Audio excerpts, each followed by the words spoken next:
Hi everybody, this is Craig Tanner for The Mindful Eye. This week on the Daily Critique, we've been focusing on a series of images that were created on the Big Bend National Park workshop, and today we've chosen an image from the workshop to feature as the photo of the week on the Daily Critique. This is the image. It was created by Bob. Bob shot this with a Canon 7D. He was working with a 60mm macro lens. This is a crop factor camera. So the effective focal length here is right at 100mm. Exposure trio is ISO 200, f2.8, and 1/750th of a second. We could just start off talking about a couple of technical things that could be powerful takeaways from the video today and being inspired by Bob's image. One is just working with shallow depth of field. The difference between what is sharp and what is out of focus can simplify an image. It can also imply the feeling of the third dimension of depth. In this image, it's taken to a whole other level because the things that are sharp are literally things that can poke into us. The spines on the cactus can create quite a feeling of tension, and having them sharp and then having this totally ethereal, soft, really beautiful from a color standpoint background really adds a lot to the image.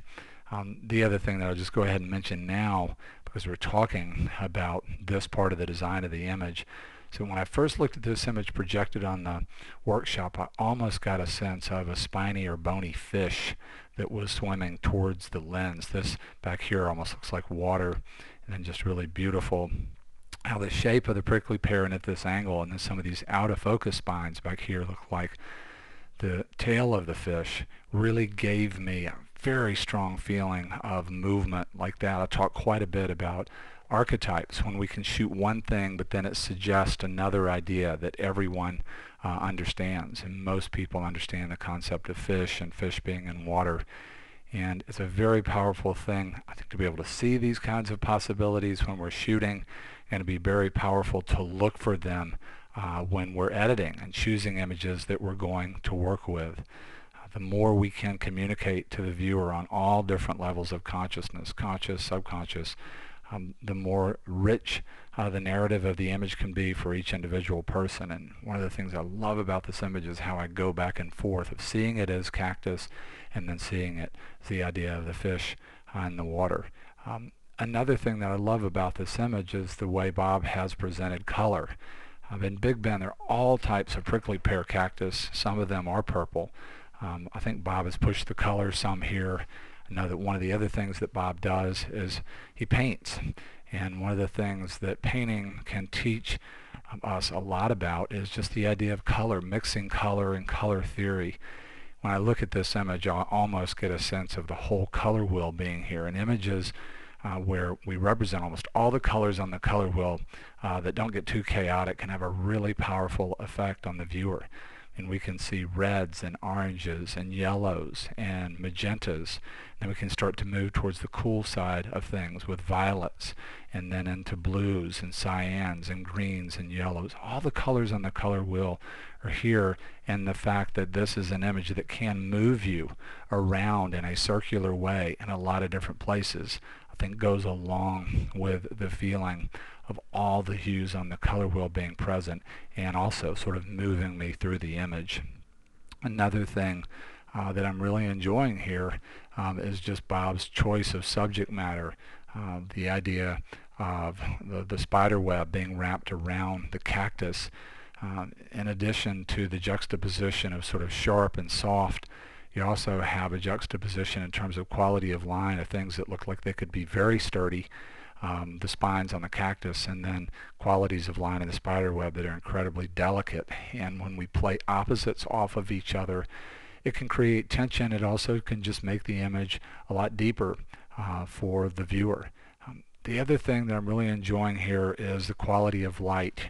You get a sense of a very, very soft sort of backside light in this image. You see dimension in the lighting. You see a lighting effect here that's an accent or kicker light effect, which is really beautiful. You see the feeling of a key light effect on some of the real small subjects like the spines, where you have a highlight side and a shadow side, and you see fill light or very soft light. So much of the time when we can present images that have all three types of light, main, fill, and accent, can really start to drive quite a bit of depth into the image. Another thing that I'll mention here is I believe that Bob was shooting handheld, And one of the things that handheld can do for us is it can free us up to see a lot more in one session. The tripod can be a creative anchor, can start to push us towards spending way too much time on technique. And a really great exercise for seeing would be to put on a lens like a 60 millimeter macro or 100 millimeter macro, just one lens during your shooting session, and shoot wide open. If you shoot wide open, then you are seeing through the lens the depth of field that you're going to get in the final shot. So you're not going to get any surprises as the lens stops down to a smaller aperture like f4 if you choose that, or f5.6 or f8.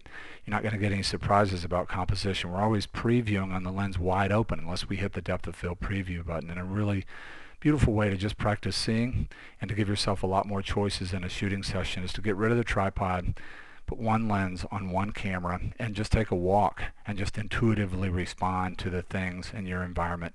Shoot a lot of pictures and give yourself a lot of choices. This image had such a huge impact on me when it came up on the screen, and so much of the time images that impact me in a real powerful way, they have a lot of things that are working for them. This image to me works at the level of just technique and design, playing around with the idea of depth of field and how we can present shallow depth of field as photographers that we just don't experience as human beings. It works unbelievably well to my eye in such a rich way at the level of color, and I just love how Bob has seen this and then pushed it even further to his vision as a painter to play with the idea of color. It works on the level of storytelling. To me, when I look at this image, I see a lot of different things, not just a beautiful cactus that's been wrapped in a web by a spider. It also works on one of the most important levels of photography, which is quality of light, really beautiful dimensional quality of light. I haven't even mentioned the idea of shape.